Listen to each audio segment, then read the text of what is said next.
सबै अब 84 गरेकी फुपू आमाले माला लगाइदिनुहुन्छ।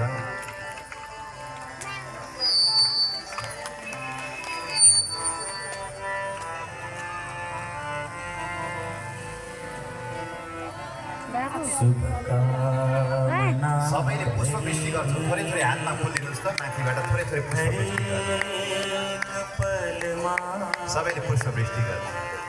तिम्रो दीर्घायु कामना गर्न सकूं शुभकामना भरी हरेक पलमा तिम्रो दीर्घायु कामना गर्न सकूं शुभकामना भरी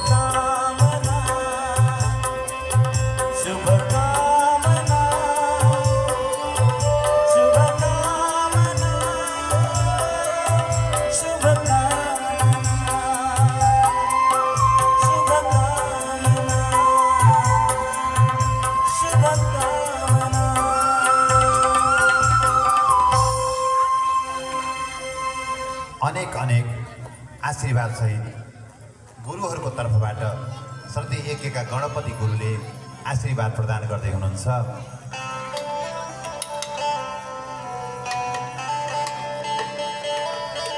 हामीले सँगसँगै शुभकामना दिउँ है त। यो अगाडि नउम्बिदिनुहोस् त, अगाडि नउम्बिदिउँ।